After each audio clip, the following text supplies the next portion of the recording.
So one form where we do these tranches and kind of reapportion the different types of risk to different classes of security or different seniority of securities is a CMO, a collateralized mortgage obligation. Now these are created from pass-through mortgage-backed securities.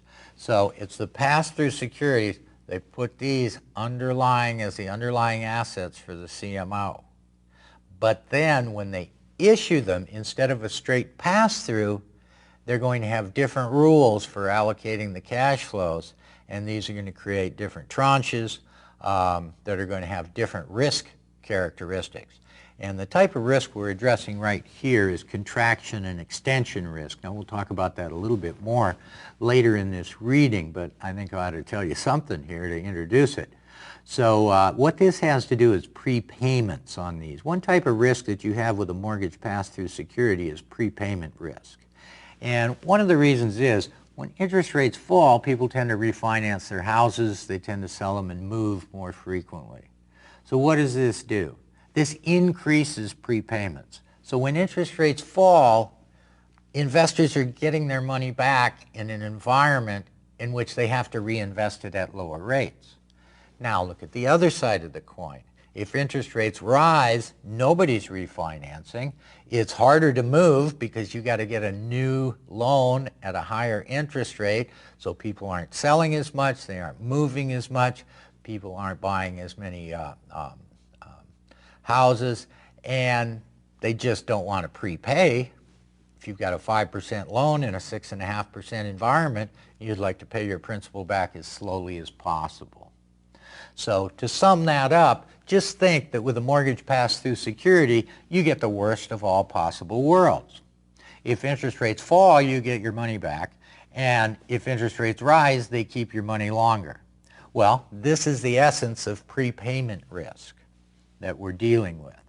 And we cannot get rid of the prepayment risk. I mean, that has to do with the economy, changes in interest rates, and the fact that we're dealing with securities that have no prepayment penalty.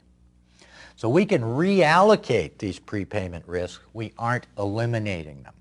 So we're going to put the mortgage pass-through securities as the underlying for a CMO, and then we're going to slice and dice them into tranches.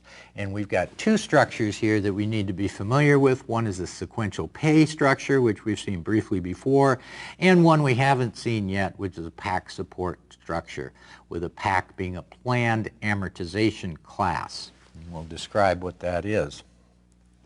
But let's first look at our sequential pay CMO. All tranches receive interest. The shortest tranche receives all the principal until it's paid off. Each sequential pay CMO tranche has a mix of contraction and extension risk, but we've reapportioned it. That early tranche, that first one to receive all the principal, that doesn't have much extension risk on it. And as we get further down, okay, the extension risk may be there because it takes a long time. When prepayments slow, if they're slower than expected, then that principal payback is slower on those lower tranches.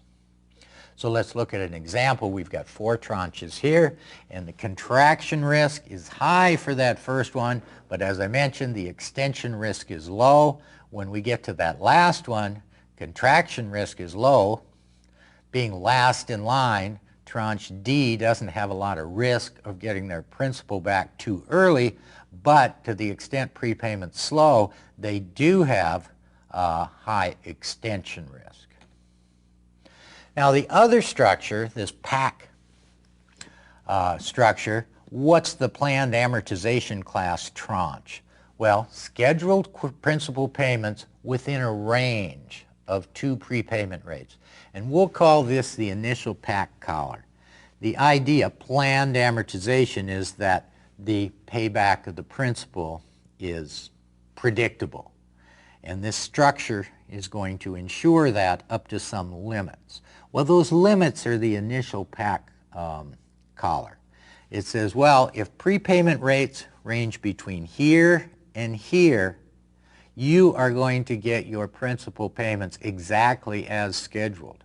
So they're protected within that range. So it has more predictable cash flows and average life. That takes out some risk. That decreases the funding cost.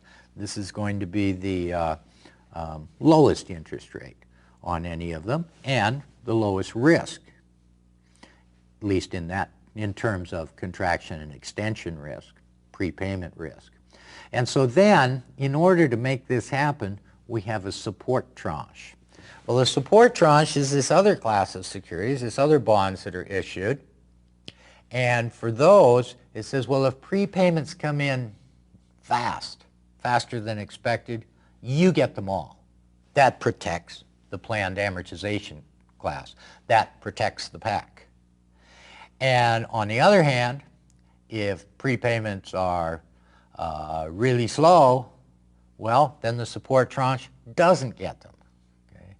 And so that support tranche supports the PAC tranche and absorbs these prepayments, these deviations from expected prepayments. Well, why the PAC collar between the two rates? Well, the support tranches are only of a certain size, and what we're saying is if prepayments are faster than the support tranche can actually absorb because they're actually getting their principal paid off, well, then the PAC can have some contraction risk or can have extension risk once we get outside of those prepayment rates that are the initial collar. So here's an example that shows the average life variability for a PAC and support tranche under a certain set of assumptions. And we see that for PSA, that's relative to a benchmark prepayment rate. So 300 is faster prepayments and 100 is slower prepayments. So within that band, we can see that the PAC tranche has an average life of 6.5 years, very predictable within that range. Now, if the PSA speed is low, then that means the cash is not coming in, and we, outside the PAC collar, we have extension risk on the planned amortization class. At very high prepayment rates, above the collar rate, then we have contraction risk. But within this band here, we don't have any contraction or extension risk. And that's a pretty wide band of prepayment rates within there. But you can see we do have some contraction risk down here. Now, compared to that, look at the support tranche. We can just take the middle one here and look relative to that. Well, in order to support the PAC, look at the contraction and extension risk that the support tranche is taking, even within that range. Now, if it gets outside of that range, then the either early or slow payoff, the contraction or extension for the support tranche, they can't handle all of that, and so that's why it overlaps here. But look here in terms of extension risk, that can go out to 21.1 years, at least based on this range of prepayment rates, or can have severe contraction risk and have an average life of 1.5 to 2 years. So, relative to the PAC, the support tranche has more extension risk and more contraction risk. Why? Well, we put it there so it wouldn't be in the PAC. Prepayments are principal prepayments in excess of scheduled amounts. Well, this seems to come a little bit out of order, which is why we discussed it earlier, but interest rates go down, prepayments increase, interest rates increase, prepayments go down, and the longer life, we'll have a longer average life of the mortgage-backed security. So nothing new there. Okay, so we understand prepayments now. We understand the type of risk that they introduce into the equation here. Let's talk about some of the measures we use to look at prepayment rates and how things are going. One is the single monthly mortality rate, the SMM. Now, remember, each mortgage payment has some scheduled repayment of principal.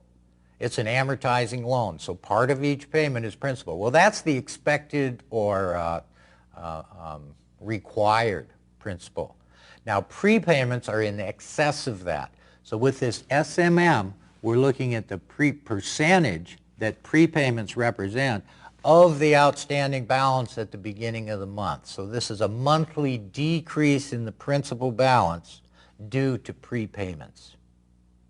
The conditional prepayment rate, the CPR, is an annualized rate and is based on the weighted average coupon, interest rates, and prior prepayments. So that's an annualized rate. CPR. SMM is a monthly rate. The weighted average life is going to be less than the weighted average maturity because of prepayments.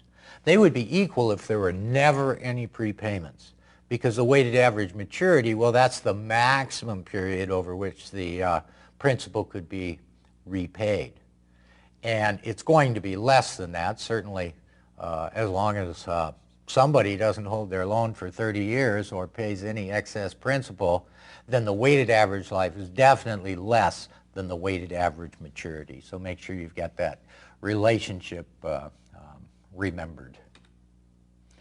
Okay, we mentioned PSA when we saw that graph, and I said it, or that chart, and I said it was a benchmark rate. Well, we're going to get a little more deeply into that so you understand that well. Okay, so this is a benchmark, and the reason we have this benchmark is so we can measure prepayment experience relative to the benchmark rate. So it's a monthly series of annual prepayment rates. Actually, it ramps up over a couple of year periods and then goes level. Okay? And it assumes prepayments increase as the pool ages, at least over that early part. So 100 PSA, that's 100% of the benchmark. 200 PSA, that's 200% of the benchmark. So that would be twice the prepayment experience. Now let's talk about commercial mortgage-backed securities, and we want to make sure we know well the differences so we can contrast these with RMBS. Now we have CMBS. Okay. Now these are backed by income-producing real estate. This could be apartments, warehouses, shopping centers, hotels, senior housing, anything on that list, and a number of other things besides. So commercial mortgages are non-recourse. They're usually partially amortizing with a balloon payment at the end. So we've learned all those terms. We're okay with that. So now we're going to say balloon risk is a type of extension risk for CMBS.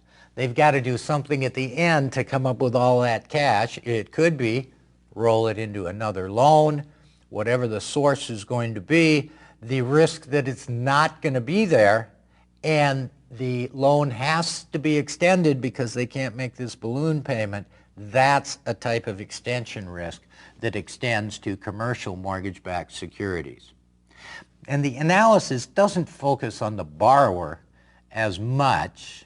I mean, the borrower, yeah, you want them to be reputable people and things like this. But the analysis of the loan focuses on the risk of the property. And some of the metrics we'll use are debt service coverage ratio, net operating income, that's the income to a commercial property on an annual basis over the debt service. So a coverage ratio, we recognize that type of ratio and what it means. And we saw this earlier, the LTV, the loan to value ratio. What is the outstanding mortgage versus the appraised value?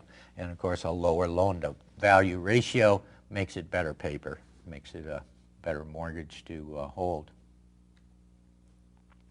But CMBS have call protection.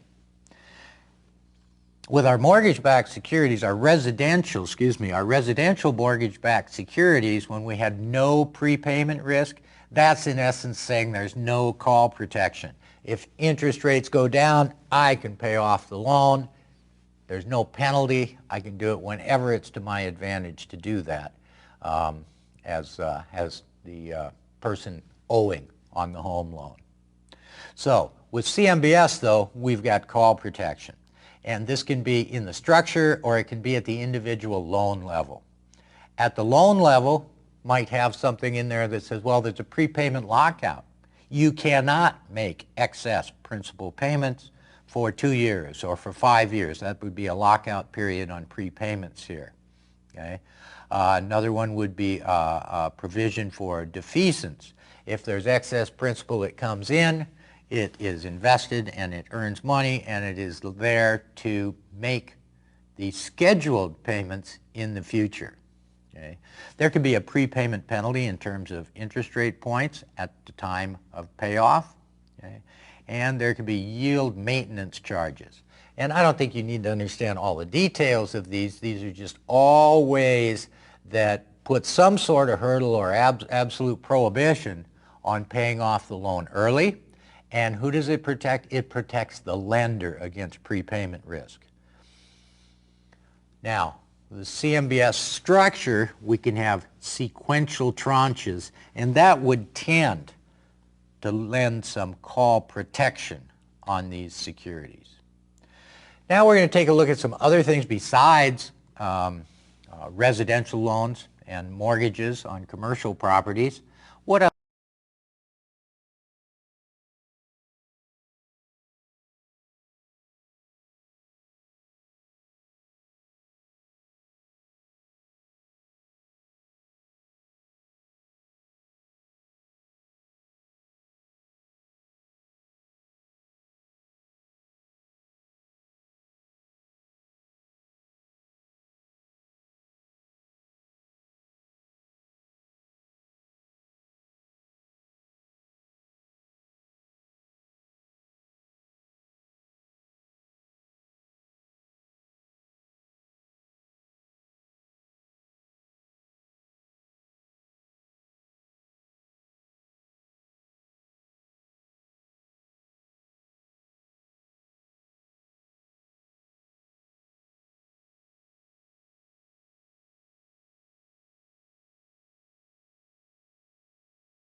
Other sorts of loans, debt instruments are we going to see in these securitized structures? Well, one is auto loan, ABS.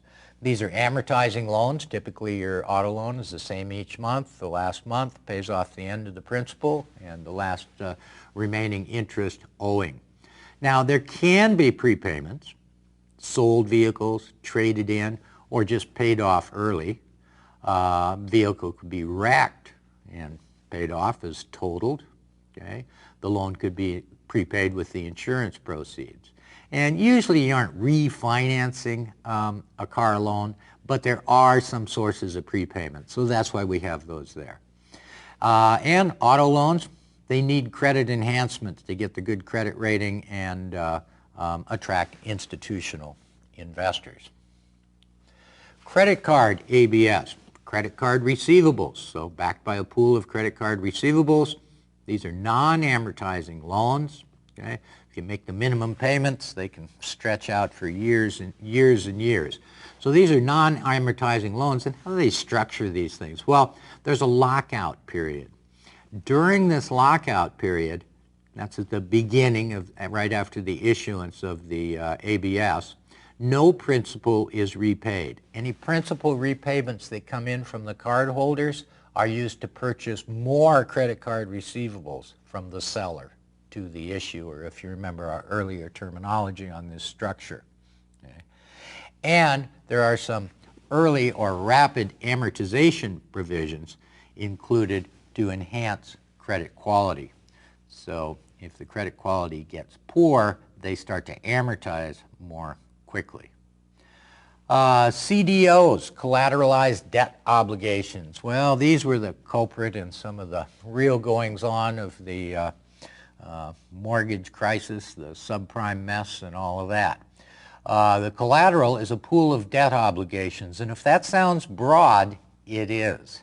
You can put in corporate bonds, you can put in emerging market bonds, they may be called corporate bond obligations, CBOs, leveraged bank loans, MBS and ABS, other ABS and MBS, and these might be called structured finance, CDOs. So we've got some various names here, but anyway, my point here and what I want you to understand is that they're broad. They can have anything underlying them. Okay? So the collateral pool is managed to generate cash flows to make the promised payments. This is a big difference. With the auto loans, with the mortgage loans, with the credit card receivables, we had scheduled cash flows on those debt instruments that were there to make the promised payments to the buyers of the asset-backed securities. But take a look at this statement here, because this is the key difference right here. It's managed. That is, they buy and sell these securities to generate the cash flows to make the promised payments. So these CDOs, these collateralized debt obligations, are not classified as asset-backed securities because of this key difference. Okay?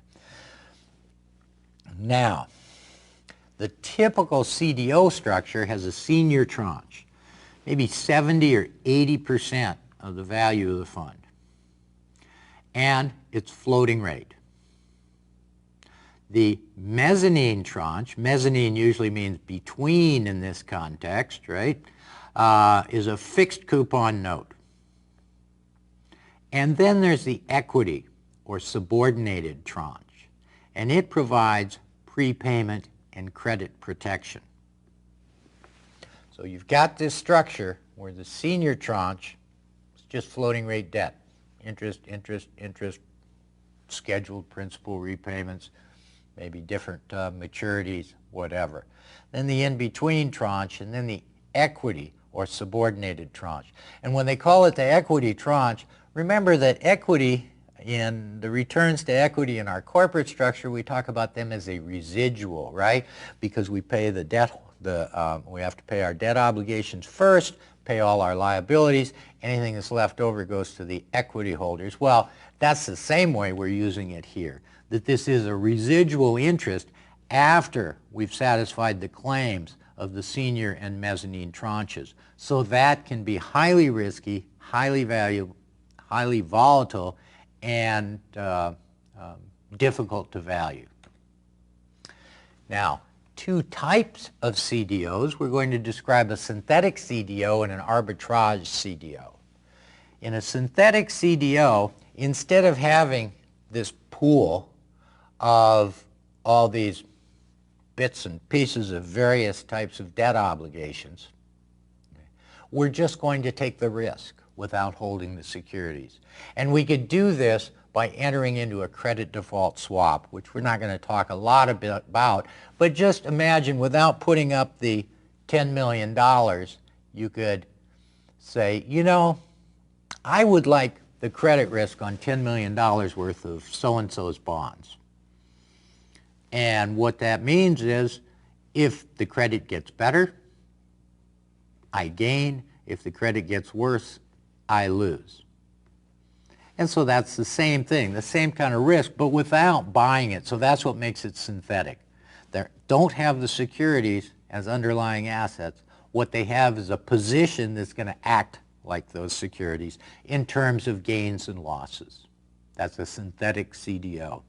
An arbitrage CDO generates a spread between the funding costs and the collateral. The collateral being the underlying part, and if the return on that is higher than the funding cost being what I have to pay the buyers of the CDO securities, and that spread, well, in that case, the creators of the CDO are hoping that if things go well, that spread will persist and they'll actually be able to collect it. Of course, if the returns on the collateral are diminished by some sort of credit events, okay, then this spread could get smaller and perhaps even go negative, so there's still some risk there of that type.